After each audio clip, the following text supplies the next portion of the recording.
गौतम बुद्ध सामाजिक परिवर्तन के अग्रदूत, शिक्षा के जनक महात्मा ज्योतिबा फूले, आरक्षण के जनक कुर्मी राजा छत्रपति साहू जी महाराज, भारतीय संविधान के रचयिता, बौद्ध सत्व, भारत रत्न परम पूज्य बाबा साहब डॉक्टर भीमराव अंबेडकर, दलितों, पिछड़ों, आदिवासियों और मुस्लिमों को राजनीति की मुख्य धारा में लाने वाले वामसेफ DS4 बहुजन समाज पार्टी के संस्थापक मान्यवर श्री कांसी राम साहब एवं बहुजन समाज में जन्मे उन तमाम संतों, गुरुओं और महापुरुषों के चरणों में श्रद्धा के सुमन अर्पित करते हुए, साथ ही बहन कुमारी मायावती जी को अपना आदर्श नेता मानते हुए, जिन्होंने मुझ जैसे छोटे से गरीब कार्यकर्ता को इस देश की सबसे बड़ी पंचायत राज्यसभा का सांसद बना के बैठाया, उसके लिए मैं माननीय बहन जी को कोटि कोटि आभार भी व्यक्त करता हूँ। और आज इस सरसावा के गांव में एक महत्वपूर्ण काम के लिए आप सब लोगों ने मुझे बुलाया कि बाबा साहब तथागत की मूर्ति के उद्घाटन के अवसर पर बहुजन समाज पार्टी की लखीमपुर की पूरी टीम, जिसमें हमारे मंडल कॉर्डिनेटर सुरेश चंद जी, अजय चौधरी जी, जिला अध्यक्ष जयवीर गौतम जी, पूर्व जिला अध्यक्ष प्रमोद चौधरी जी, पूर्व जिला अध्यक्ष मंडल कॉर्डिनेटर वर्षशंकर गौतम जी, सुरेंद्र आजाद जी, साथी इधर हमारे भाई विनोद गौतम जी, ब्रजपाल जी, मुंशी जी और विधानसभा अध्यक्ष लखीमपुर रिंकू जी और सभी लोग, कुछ लोगों का नाम मैं मिस कर गया हूँ, तो सभी लोगों को मैं उनका स्वागत अभिनंदन करता हूँ।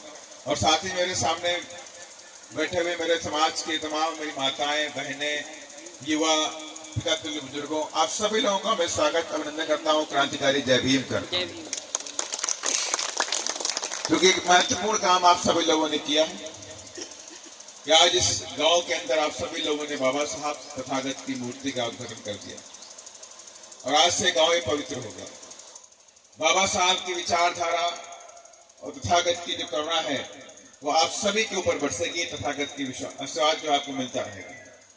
और ये भी हमें पूरी भरोसा भी है, ये जो बाबा साहब की मूर्ति लगाते हैं तो मूर्ति लगाने का ये मतलब ये नहीं होता है कि हम शौकिया मूर्ति लगाते हैं। अगर हम मूर्ति लगाते हैं तो बाबा साहब के पद चिन्हों पर चलने की कसम भी खा लेनी चाहिए। मानते हैं कि नहीं मानते? अगर बाबा साहब की मूर्ति लगानी ही है तो ये कसम पहले खा लीजिए कि हम बाबा साहब की मूर्ति लगाएंगे और तथागत गौतम बुद्ध की मूर्ति लगाएंगे, और ये भी कसम खाते हैं इनके बनाए हुए पद चिन्हों पर, इनके बनाए हुए रास्ते पर चल करके इनके सपनों को साकार करने में अपना जीवन लगा देंगे। अगर ये आप सब लोग करते हैं तो 100% ये गांव बहुत तरक्की करके आगे बढ़ेगा। कोई रोक नहीं सकता इस गांव की तरक्की, कोई रोक नहीं सकता इस गांव के बच्चों का भविष्य। इस बच्चे, यहाँ के गांव के बच्चे पढ़ लिख करके डॉक्टर बनेंगे, इंजीनियर बनेंगे, IAS बनेंगे, IPS बनेंगे, आगे बढ़ते जाएंगे। ये जरूर है कि आपको बताए हुए रास्ते चलना पड़ेगा और रास्ते आज से नहीं बनेंगे। ये सारे रास्ते तथागत ने दिखाए और उन रास्तों को अमली जामा पहनाने का काम किया बाबा साहब डॉक्टर भीमराव अम्बेडकर साहब। तथागत ने बहुत पहले कहा कि बुद्धम शरणम गच्छामि, धम्मम शरणम गच्छामि और संगम शरणम गच्छामि। कहा कि नहीं कहा? 3 बातें बोली बाबा तथागत ने कि बुद्धम शरणम गच्छामि, धम्मम शरणम गच्छामि, संगम शरणम गच्छामि। बुद्धम माने कि बुद्ध की शरण में जाओ, बुद्ध की शरण में जाओ, अपने दिमाग बुद्ध की शरण में जाओ, इसको खोलो और इसका उपयोग करो। और दूसरी बात कही धम्मम शरणम गच्छामि, अपने जीवन में अपने अधिकारों के लिए धम्म करना है, संघर्ष करना है, और ये संघर्ष करते रहना है, रुकना नहीं, डरना भी नहीं किसी से।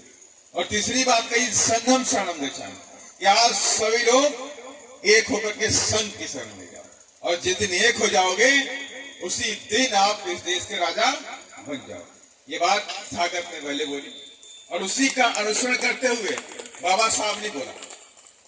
बाबा साहब ने जब जमाना बदला और जमाना जब बदल गया, पढ़ाई लिखाई का दौर शुरू हो गया, तो बाबा साहब ने तथागत को पढ़ करके उनकी बातों को दूसरी रास्ते से निकाला। कहा शिक्षित बनो, संघर्ष करो और संगठित रहो। ये 3 बातें बोली नहीं बोली? ये तीनों बातें तथागत ने बोली, ये तीनों बातें बाबा साहब ने बोली।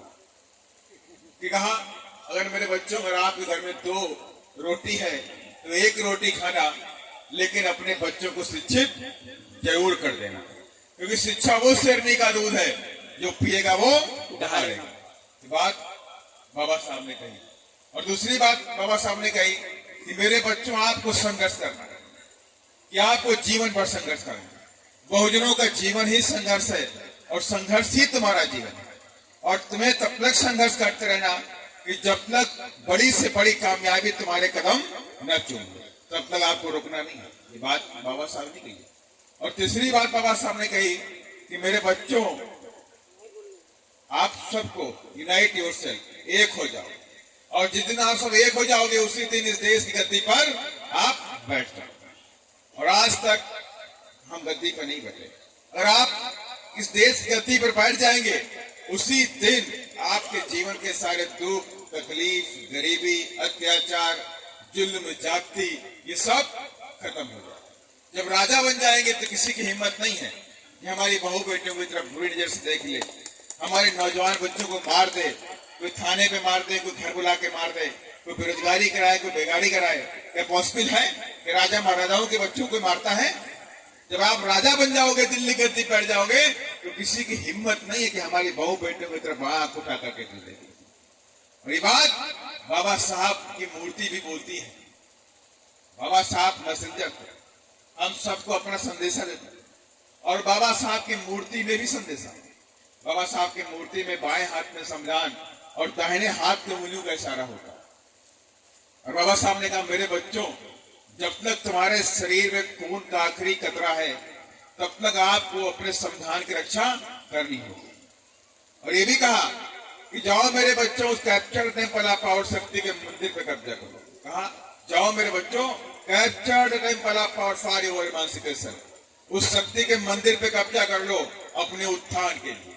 और जिस दिन आप उस शक्ति के मंदिर पे कब्जा कर लोगे, उसी दिन आपके जीवन के सारे दुख और तकलीफें खत्म हो जाएंगी। और ये बात बाबा साहब ने कब बोली?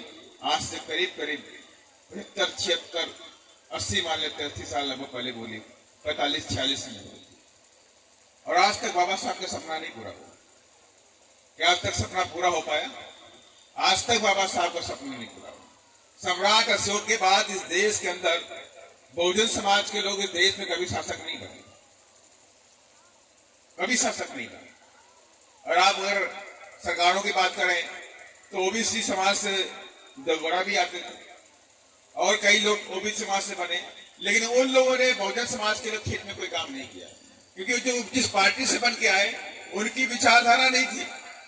बात तो विचारधारा की होती कि हम उस देश की गद्दी पर जब बैठेंगे, ताजपोशी होगी, तो हम काम किस लिए करेंगे और किसके लिए करेंगे, किसका उत्थान करने के लिए करेंगे, ये मेन बात होती है। इसलिए जो पार्टी में पहले लोग बने, वो उनकी विचारधारा बाबा साहब की विचारधारा नहीं थी, उनकी विचारधारा फूले की विचारधारा नहीं थी, उनकी विचारधारा साहू की विचारधारा नहीं थी, उनकी विचारधारा माननीय कांशीराम साहब से मिलती जुलती नहीं थी। इसलिए इन लोगों ने हमारे हक के लिए कोई काम नहीं किया, और जिन्होंने किया वो आज से 16वीं शताब्दी की अगर बात करें तो सम्राट अशोक ने किया। सम्राट अशोक के बाद इस देश के अंदर कोई भी बहुजन शासक नहीं बना। कितने साल हो गए? सैकड़ों साल, 300, 400, 500 साल हो गए, 600 साल हो गए, लेकिन आज तक बहुजन समाज के लोग इस देश की गद्दी पर नहीं बैठ पाए। यही बाबा साहब का सपना। यही नहीं, बाबा साहब की जो जन्मभूमि मध्य प्रदेश है, और बाबा साहब का कर्म भूमि, महापुरुषों की जन्मभूमि महाराष्ट्र है। आप देखिए, महाराष्ट्र के अंदर फूले साहब का भी जन्म हुआ, महाराष्ट्र के अंदर छत्रपति साहू जी महाराज का भी जन्म हुआ, और पूरा जीवन बाबा साहब ने महाराष्ट्र में लगा दिया। और उसके बाद भी बाबा साहब का सपना महाराष्ट्र में आज तक नहीं पूरा हो पाया। क्या पूरा हुआ? आज तक नहीं पूरा हो पाया। लेकिन ये मैं दावे के साथ में कहता हूँ कि हम लोग कम से कम बाबा साहब के सपनों को पूरा कर चुके। इस देश के अंदर उत्तर प्रदेश की कमान 4-4 बार हम सब लोगों ने अपने हाथों में लेकर के माना बहन जी को 4-4 बार मुख्यमंत्री बनाने का भी काम किया। बाबा साहब के सपनों को हमने उत्तर प्रदेश में 4-4 बार पूरा कर दिया। और आज हम सब ने फिर से कसम खा ली, आज पूरे देश के अंदर एक माहौल बन गया कि हमारी बहन जी इस देश की पीएम बननी चाहिए, हमारी बहन जी इस देश की गद्दी पर बैठनी चाहिए। और ऐसे नहीं, तमाम लोग बोलते हैं कि बहुजन समाज पार्टी कमजोर हो गई। बोलते कि नहीं बोलते? आप किसी से बात करेंगे, बोलने कमजोर हो गए, कहेंगे आप तो एक सीट लेके आए हो। और मैं आपको बताना चाहता हूं कि जब तक बहुजन समाज पार्टी आगे बढ़ती रही, जब तक बैलेट पेपर से चुनाव होता है। आप कोई भी रिकॉर्ड उठा के देख लीजिए, अगर बैलेट पेपर चुनाव कराइए तो बहुजन समाज पार्टी आज इस देश की गद्दी पर बैठ गई, कोई रोक नहीं सकता, कोई नहीं रोक सकता। लेकिन क्या करते हैं कि ईवीएम से चुनाव कराते हैं और ईवीएम से चुनाव करा के धांधली कर लेते हैं और हमारे वोटों को बढ़ा लेते हैं, हमारे वोटों को बदल लेते हैं। इसलिए ये हमें बोलते कि हम कमजोर हो गए। अरे मेरा समाज मेरे सामने बैठा हुआ, और ऐसा नहीं। अभी परसों हमारे बहन जी हैदराबाद में तेलंगाना की रैली में थी और कम से कम 5 लाख लोगों का जनसमूह इकट्ठा हुआ। रात में 8 बजे मीटिंग शुरू हुई, शाम को 7:30 बजे 7:30 हमारे बहन जी रात में पहुंची मंच के ऊपर और 5 लाख लोग इकट्ठे होते हैं। पूरा देश हाहाकार मच गया। यार उत्तर प्रदेश में तो बसपा की 1 सीट आई और ये 5 लाख लोग है तेलंगाना में कैसे आते? उत्तर प्रदेश में नहीं, तेलंगाना की मैं बात कर रहा हूं, जो दक्षिण भारत है, जो यहां से हजारों किलोमीटर दूर है, वहां पर भी बहुजन समाज पार्टी के चाहने वालों लोगों ने पूरा तेलंगाना को नीला कर दिया। पूरे देश के अंदर मीडिया ने देखा उसको। और जो हमारे साथी, तमाम नौजवान साथी जो सोशल मीडिया चलाते हैं, फेसबुक चलाते हैं या यूट्यूब पे देखते हैं, तो उन सब ने देखा भी होगा, देखा नहीं देखा? प्रधानमंत्री हैं जबकि उनकी कई प्रदेश में सरकार है और हमारी तो कोई सरकार भी नहीं। कि हमारी कोई सरकार है क्या? नहीं, कहीं कोई सरकार नहीं। हमने कोई पैसा नहीं दिया किसी कार्यकर्ता को, 1 रुपया भी नहीं दिया। ना हमने कोई गाड़ी लगाई, ना बस दिया, ना उनको खाने के लिए दी, कुछ भी नहीं दिया। और उसके बाद भी 5 लाख लोग अपनी बसों से, अपनी गाड़ियों से भर भर के हमारे बहन जी को देखने और सुनने के लिए आते हैं। और वहीं दूसरी पार्टी क्या करती है? 5 या 500 रुपए, 1000 रुपए देती है, ऊपर से बिरयानी खिलाती है, शाम को वापसी पौवा बांटती है कि आ जाओ, खाली रैली खड़े हो जाओ, दिखाना है ताकत। इसलिए मैं कहना चाहता हूँ, ये मेरा बहुजन समाज बैठा हुआ और इस देश के अंदर आज जब से बीएसपी को इन लोगों ने कमजोर किया ईवीएम के माध्यम से, जब से हम लोग सत्ता में नहीं आ रहे, पूरे देश के अंदर क्यों जाती रही। अभी परसों की बात है, सीतापुर के अंदर तथागत गौतम बुद्ध की मूर्ति का निर्माण हो रहा है और कई लोगों ने वहां पर हमला किया, दबंग लोगों ने जाके हमला किया, तथागत की मूर्ति को तोड़ दिया और जिन परिवार के लोगों ने मूर्ति लगाई थी उनके परिवार के लोगों को पीटा भी। अगर ये आपकी सरकार होती तो क्या हिम्मत थी किसी के अंदर? क्या हिम्मत थी? अगर आप अभी शासन प्रशासन को लिख दीजिए कि हम बाबा साहब की मूर्ति का अनावरण करना चाहते हैं, तो प्रशासन वाले आपको रोकने नहीं आएंगे। आएंगे नहीं आएंगे? कहेंगे नहीं, बाबा साहब की मूर्ति आप बिना परमिशन नहीं ला सकते। क्या बाबा साहब कोई आतंकवादी थे क्या? बाबा साहब तो इस देश के राष्ट्र निर्माता हैं। बाबा साहब इस देश के संविधान के निर्माता हैं। जिस संविधान से देश चलता है, जिस संविधान से सुप्रीम कोर्ट चलता है, जिस संविधान से प्रधानमंत्री चलता है, उसके निर्माता बाबा साहब डॉक्टर भीमराव अम्बेडकर। लेकिन इन मनवादियों को डर लगता है, बाबा साहब डर लगता है, बाबा साहब के संविधान से डर लगता है और इसलिए हम सबको रोकने काम करते हैं और बाबा साहब की मूर्ति लगाने नहीं देते। परमिशन लेने जाओगे तो मना कर देंगे, कहेंगे ऐसा है वैसा है, परमिशन नहीं मिलेगी। जमीन कहेंगे सरकारी है, जबकि वो जमीन पहले से ही माननीय बहन जी ने अपनी सरकार में उसको जमीन को अंबेडकर पार्क घोषित करके संविधान के अंदर गई कि नहीं गई? अगर उस पार्क में भी आप जाइएगा तो भारतीय जनता पार्टी के लोग और उससे पहले समाजवादी पार्टी के लोग उन जमीनों पे कब्जा किया। और तमाम लखीमपुर की बात कहता हूं कि तमाम पार्कों में हमारी उस बाबा साहब के पार्कों की जमीनों पे कब्जा कर दिया। लेकिन मैं उनसे कहना चाहता हूं कि तुम्हारे पास बुलडोजर है तो 2026-27 में हमारे पास भी बुलडोजर आएगा कि नहीं आएगा? तुम बना लो बाबा साहब के पार्क में बिल्डिंग, 1 घंटे के अंदर या तो अपनी बिल्डिंग हटाओगे या हम तुम्हारी बिल्डिंगों को ध्वस्त कर देंगे। हम बाबा साहब के पार्क से, बाबा साहब के सम्मान से हम कतई समझौता नहीं कर सकते। इसलिए मैं आज सभी लोगों से कहना चाहता हूं, जितनी नन्ही नन्ही बेटियां बैठी सबसे बोलना चाहता हूं, जितना भी पढ़ सकती पढ़ती रहिए, पूरी मेहनत से पढ़िए। बाबा साहब की फोटो घर में लगाइए, बाबा साहब को देख के पढ़िए कि बाबा साहब ने कैसे इस मिशन में, इस मूवमेंट में हम सबको अच्छे कपड़े, हम सबको अच्छा खाना, हम सबको मान सम्मान दिलाने में अपने परिवार के 4 बच्चों को कुर्बानी दे दी। रमेश, गंगाधर, इंदु, राजरतन, यशवंत 5 बच्चे बाबा साहब के, और 5 बच्चों में 4 बच्चे उनके शहीद हो गए, इसी काम के अंदर शहीद हो। उनका बेटा रमेश खत्म हो गया, उनकी बेटी इंदु खत्म हो गई, उनका बेटा गंगाधर खत्म हो गया। जब सबसे छोटा बच्चा था उसका नाम था राजरतन। जब राजरतन पैदा हुआ तो बाबा साहब ने कहा इसका नाम रखेंगे राजरतन, ताकि ये बड़ा हो जाए तो इस देश पे राज करेगा। तो माता रमाबाई ने कहा बाबा साहब देख लो, आप ऐसा नाम रखने जा रहे हो कहीं बाद में आपको तकलीफ ना हो। कहीं नहीं, कोई तकलीफ नहीं होगा, ये मेरा बेटा है और इसे बहुत पढ़ाऊंगा, इसे विदेश से पढ़ाऊंगा और इसको बहुत बड़ा नेता बना करके इस देश में राज करने के लिए तैयार करूंगा। ये बात बाबा साहब ने कही। और कुछ दिन बाद बाबा साहब को बेटा भी खत्म हो गया। बाबा साहब के बेटा खत्म हो गया। बाबा साहब के घर में खाना नहीं था, 2 वक्त की रोटी नहीं थी बाबा साहब घर पे। बाबा साहब के घर में बच्चों की दवाइयां नहीं थी। बिना दवा के, बिना खाना के अभाव में 4 बच्चों ने दम तोड़ दिया। तो चौथे बच्चे ने अपना दम तोड़ा तो माता रमाबाई ने बुलाया बाबा साहब कि बाबा साहब कौन सा ऐसा काम कर, आपने इतनी पढ़ाई कर ली है, विदेशों पढ़ाई करके आए हो और लोग आपको इतना मानते भी हैं, लेकिन आप ऐसा कौन सा काम करते हो कि आप अपने बच्चों का पेट भी नहीं पालते। और देखिए मुझे कौन कौन सा काम करना पड़ता है। मुझे गोबर उठाना पड़ता है, गोबर के उपले बना करके मुझे बंबई के सड़कों बेचना पड़ता है, और जो पैसा मैं लेके आती हूँ उससे बच्चों का 2 वक्त की रोटी भी नसीब नहीं होती।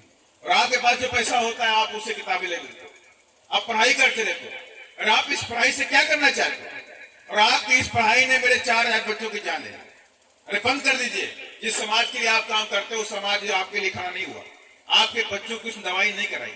बाबा साहब थोड़े दुखी भी हुए कि माता रमाबाई सही तो बोल रही, ये बीच जिस समाज को उठाने के लिए मैं काम कर रहा हूँ, अगर इस समाज के लोग चाहते तो मेरे बच्चे की दवा करा लेते, लेकिन नहीं कराए। लेकिन फिर बाबा साहब समझे कोई बात नहीं कि आज मेरे 4 बच्चे खत्म हो गए तो कोई बात नहीं है, लेकिन मेरे अभी करोड़ों बच्चे बाकी हैं, इनका जीवन बचाना है मुझे। इसलिए बाबा साहब फिर खड़े हुए और फिर इस मिशन मूवमेंट की तरफ आगे बढ़ रहे। और माता रमाबाई ने कहा कि बाबा साहब लाश के लिए पैसे दीजिए, लाश के कफन के लिए पैसे दीजिए। बाबा साहब ने अपने कोट में हाथ डाला। जब कोट में हाथ डाला तो बाबा साहब के पास 1 पैसा भी नहीं। माता रमाबाई समझ गई, बाबा साहब की आंखों में आंसू आ गया। माता रमाबाई समझ गई बाबा साहब पैसे नहीं है। तुरंत माता रमाबाई ने अपनी साड़ी का पल्लू फाड़ दिया और अपने छोटे से बच्चे को उठा के दे दिया, काले जब बाबा। तो आज जो ये नसीब हमें हुआ है, ये कुर्सी, ये कपड़े, ये खाना, ये पानी, ये घोड़ा गाड़ी, मोबाइल, ये जो कुछ भी समय नसीब हुआ है, ये देन बाबा साहब डॉक्टर भीमराव अम्बेडकर की है। ये हमें कभी नहीं भूलना चाहिए, हमें कभी नहीं भूलना चाहिए कि बाबा साहब का कर्ज हम सबके ऊपर है, जिन्होंने हमारे लिए अपने 4 बच्चों को कुर्बानी दे दी, जिन्होंने हमारे लिए अपनी पत्नी माता रमाबाई की कुर्बानी दे दी। तो इसलिए हमारे पे कर्ज है और हम सबका ये दायित्व बनता है कि हम बाबा साहब के बताए हुए रास्ते पर चलकर बाबा साहब के सपनों को पूरा करने में अपना जीवन लगा दें। और बाबा साहब ने कोई सपना अपने लिए नहीं देखा कि मेरी आप पूजा करो, मेरी मूर्ति लगा दो, कहीं देखा तो ये आपने कहीं? बाबा साहब ने कभी नहीं कहा। बाबा साहब ने हमारे लिए कहा कि जाओ मेरे बच्चों, शिक्षित बनो, संघर्ष करो और संगठित रहो। जाओ मेरे बच्चों, इस देश की गद्दी पे आपको बैठना है। ये 3 बातें 4 बातें बाबा साहब ने कही।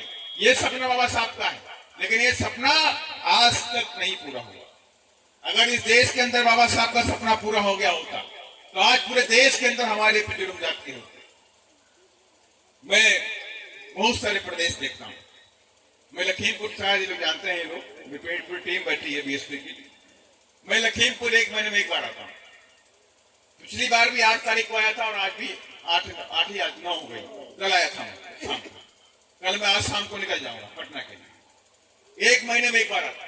तमाम प्रदेशों में, चाहे बिहार हो, चाहे राजस्थान हो, चाहे मध्य प्रदेश हो, चाहे दिल्ली हो, चाहे हरियाणा हो, चाहे छत्तीसगढ़ हो, चाहे तेलंगाना हो, चाहे आंध्रा हो, चाहे महाराष्ट्र, इन सारे प्रदेशों में मैं काम करता हूँ और इन सारे प्रदेशों में जाता हूँ, जुल्म जाती देखता हूँ। राजस्थान के अंदर आज भी इतनी हालत खराब है कि हमारे समाज के बच्चे किसी नल से पानी नहीं पी सकते, और पानी पीते हैं तो उन्हें मार देते हैं। पानी छू लिया, गोली मारी। आज भी हमारे समाज के लोग राजस्थान के अंदर शादी बारातों में घोड़ी पे नहीं बैठ सकते। घोड़ी पे बैठना भी अलाउ है। अभी आप सबने सुना भी होगा, राजस्थान में घटना घटी थी इंद्र कुमार मेघवाल। एक 8 साल का बच्चा था, स्कूल में पढ़ता था, उसे प्यास लगी तो एक मटके में पानी रखा हुआ था और वो गया, उसने मटके से पानी निकाल के उसने पी लिया और मास्टर को बर्दाश्त नहीं हुआ। ये मेघवाल, वहां मेघवाल बोलते हैं, भाई चमार का बच्चा ये पानी छू लिया, मटके पानी छू लिया। उसने उसको इतना पीटा, उसके दिमाग के कान के नस फट गए। 1 महीना कोमा में रहने के बाद उसकी मौत हो। आप समझ लीजिए कितनी नफरत रखते। वहीं पे एक लड़का था जितेंद्र मेघवाल, 25 साल का नौजवान लड़का था, 6 फुट की हाइट, बढ़िया सकती लड़का था वो। और उसके गुनाह क्या था? वो मूछ रखा था, उसने मूछ रखी हुई थी और मोटरसाइकिल उसके पास था। ये उनको हजम नहीं हुआ। उन लोगों ने मोटरसाइकिल से जा रहा था, पीछे से उसका पीछा किया और पीछे से पीछा करके उसके चलती मोटरसाइकिल में उसके बल्लम से वार किया। जब उसके बल्लम यहाँ पे मार दिया तो लड़का वहीं पे गिर गया।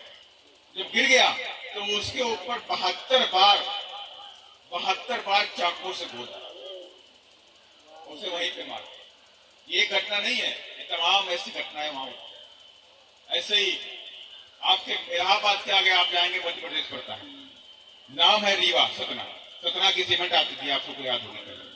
तो रीवा जगह पड़ती है, तो वहां पे साकेत, हमारा समाज लोग लिखते साकेत, मजदूरी मांगने गया किसी के यहाँ पर, उसके दोनों हाथ काटते। समझ लीजिए, एक परिवार रक्षाबंधन में उसकी बहन आई हुई थी, उसका जीजा आया हुआ था, वो कुर्सी बैठा हुआ था, जैसे प्रांगण है ऐसे कुर्सी बैठे हुए थे अपने घर के अंदर।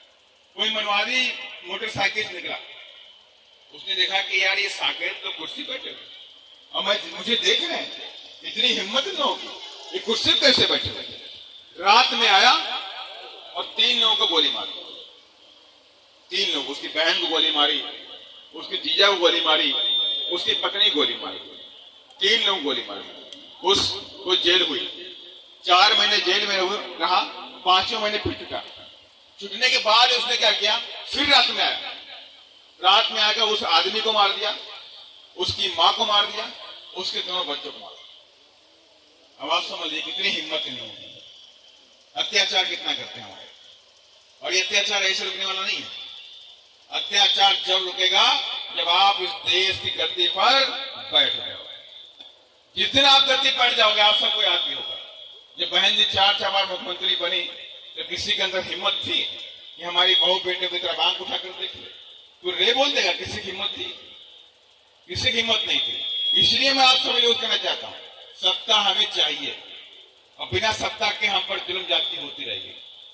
सत्ता हमको चाहिए और सत्ता इसलिए नहीं चाहिए कि हम सत्ता का दुरुपयोग करना चाहते हैं। अरे हम सत्ता चाहते हैं इस देश में दलितों, पिछड़ों, गरीबों और आदिवासियों को, बच्चों को इस देश की ऊंची ऊंची कुर्सियों पर बैठा सके, उसके लिए हमें सत्ता चाहिए।